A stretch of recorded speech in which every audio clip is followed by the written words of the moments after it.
तो जानी ही जानी है।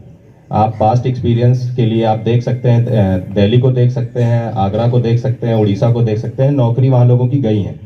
तो अगर ये कोई कह रहा है कि ये मेरी लड़ाई नहीं है, तो ये इंडिविजुअल, चाहे वो चपरासी हो चाहे वो जी, वो सबकी लड़ाई है। पहला तो ये गांठ बांध ले।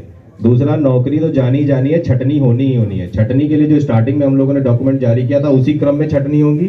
और इंजीनियर्स भी ये सोच ले, क्योंकि सेम कैडर है इसलिए उनकी भी छटनी होगी। जो लास्ट इन आया है वो फर्स्ट आउट होगा। ये बिल्कुल फैक्ट है। और पता नहीं क्यों लोग जागरूक नहीं हो रहे हैं। आप लोग, सब लोग यहाँ पे जो खड़े हैं वो तो जागरूक ही हैं, लेकिन और लोग जो हमारे इंजीनियर कैडर में हैं या फिर और जो संवर्ग के हैं, उन लोगों को जागरूक होना चाहिए। अपने लोगों को भी जागरूक करें। आसपास की सोसाइटीज़ हैं, अगर वो रह रहे हैं वहाँ पर भी अपनी बात को कह सकते हैं। क्योंकि जैसे ही निजीकरण होगा तो प्राइवेट प्लेयर्स आएंगे, तो आप देख ही रहे होंगे, चाहे वो प्राइस हाइक हो, चाहे मतलब हर चीज़ में हाइक होना ही होना है। चाहे वो टैरिफ हाइक होना है, या फिर अभी जो आप पूर्व वक्ताओं ने बताया है कि एयर के फ्लाइट्स के टिकट है वो 56,000 हो गए, और लंदन जाने के केवल 36,000 रुपये है। तो ये स्थिति जो है आपको दिखाई जा रही है, बताया जा रहा है कि कैसे जो है इस बिजली विभाग में भी चेंजेस आएंगे, और चेंजेस आएंगे और उसकी शुरुआत हो चुकी है। आपने 23 तारीख को बहुत बड़ा आंदोलन किया, वो प्रक्रिया रुकी नहीं है इतने बड़े आंदोलन के बाद भी। और 13 तारीख को फरवरी को देखिएगा कंसल्टेंट नियुक्त हो जाएगा, ये बिल्कुल फैक्ट है। तो वो जो है 12 तारीख को कंसल्टेंट नियुक्त हो जाएगा। अभी जो है आप वार्ता जो है प्रबंधन कर रहा है, और कंसल्टेंट की जो टर्म एंड कंडीशन में लिखी है उसमें हर चीज के लिए वो बात करेगा। आप प्रबंधन से भी बात नहीं कर पाएंगे। तो ये है, जितना भी आप मजबूती से लड़ेंगे उतना ही आप सब पे दबाव बना पाएंगे और अपनी बातों को मनवा पाएंगे। और अगर मजबूती से नहीं लड़ेंगे तो, और जहां जैसे आगरा में लोगों का हाल हुआ है, या फिर आपका जो क्या कहते हैं दिल्ली में जो लोगों का हाल हुआ है, कर्मचारियों का हाल हुआ है, और वैसा ही हाल यहाँ पर भी होगा। तो अभी सचेत हो जाइए, लोगों को और मोटिवेट करिए। आप लोग सब लोग जागरूक हैं, ये मैं मान रहा हूँ, लेकिन और लोग इसको और मास मोबिलाइजेशन में कन्वर्ट करने की जरूरत है। जैसे ये जन संपर्क अभियान या फिर जन आंदोलन बनेगा, सरकारें पीछे हटती हैं और जरूर हटेंगी। बहुत बहुत धन्यवाद। धन्यवाद रणवीर सिंह जी।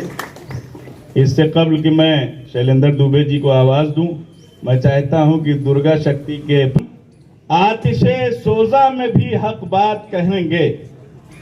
हम आतिशे सोजा में भी हक बात कहेंगे, और कुंदन की तरह दहर में पाबंदा रहेंगे। और तारीख बताती है कि हर दौरे सितम में हम जिंदा थे, हम जिंदा हैं, और हम जिंदा रहेंगे। आप सभी इतने दिनों से सब लोग सुन रहे हैं, निजीकरण होने वाला है, हमें सामने आना चाहिए और हमें यहाँ भीड़ बढ़ा करके दिखाना चाहिए कि हम में कितनी ताकत है। और जैसा भी सर लोगों ने बताया, सबको पता है कि हमारे एयरलाइंस पहले सरकारी उसमें था, वो प्राइवेट कर दिया गया है। तो उसमें कितना ज़्यादा, मतलब कि जहाँ कितना कम पैसा पड़ता था वहाँ 36,000 56,000, जब मौतें हो रही हैं, लोगों के घर बर्बाद हो रहे हैं, उस टाइम पे प्राइवेट कंपनियां ऐसे इस्तेमाल कर रही हैं लोगों को। जब इतने परेशान हैं तब रेट इतना ज़्यादा हाई कर दे रही हैं। तो ऐसे सोचिए, जब बिजली विभाग का भी अगर निजीकरण हो गया, तो जहाँ हम लोग झाड़ने लगाते हैं दीपावली में, शादियों में मेरे घर जगमगाते हैं पूरी कॉलोनी में, जिसके घर में शादी होती है उसी का घर केवल दिखता है। फिर वो कुछ नहीं कर पाएंगे कोई, मतलब बहुत कम चीज़ों को ही कर पाएंगे, केवल दीपक रख पाएंगे, वो भी इतनी ज़्यादा महंगाई कि वो भी तेल खरीदने के लिए सोचेंगे। तो इसलिए सर लोग लड़ाई लड़ी रहे हैं, बस यहाँ ज़्यादा से ज़्यादा लोग आएँ और अपनी भीड़ बढ़ा करके सिर्फ ताकत बनना है सबको, जैसे कि ये निजीकरण ना हो पाए और ये संपत्ति, हमारे देश की संपत्ति बची रहे। Thank you. इनके लिए क्लैपिंग करिए और एक नारा लगाइए, इनकलाब जिंदाबाद, इनकलाब जिंदाबाद, अरे निजीकरण मुर्दाबाद, कर्मचारी एकता जिंदाबाद, आवाज दो, आवाज दो। दीपाली शुक्ला जी। सर्वप्रथम मैं सभी उच्च अधिकारी गणों को नमस्कार करूंगी, और यहाँ पे जितने भी भाई बहन हैं, मेरे संविदा कर्मचारी, रेगुलर कर्मचारी, उन सभी का धन्यवाद भी दूंगी। और एक अपील भी करना चाहूंगी कि जो बैठे हैं वो जागे, और नारियां क्या नहीं कर सकती अगर आपके जोश है तो। आप जो है दिखाइए, उन मर्दों को दिखाइए जो यहाँ खड़े नहीं हैं, औरतें दिखाएं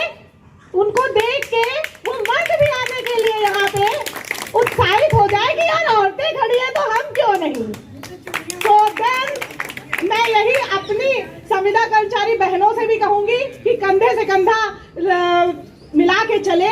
ये हम सब की, ये दीपाली की लड़ाई है, ये हमारे सर की लड़ाई है, ये हमारे हिंदुस्तान की लड़ाई, हमारे भारत की लड़ाई है। इसमें आप सबको आना चाहिए।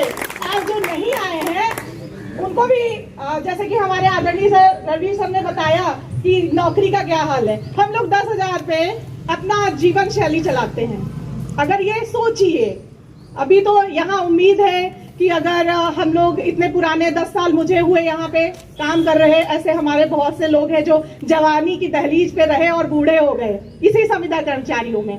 सो देन हमको ये सोचना चाहिए कि जब हम 10,000 रुपए से इन्हीं उच्च अधिकारियों से हम लोग भी आशा रखते हैं कि अगर हमारे ऊपर कोई विपदा हुई तो वो हमारे साथ खड़े होंगे, तो हमें पहले निजीकरण को रोकना है। जो न्यू है पहले न्यू रोकेंगे, तब हम आगे बढ़ेंगे।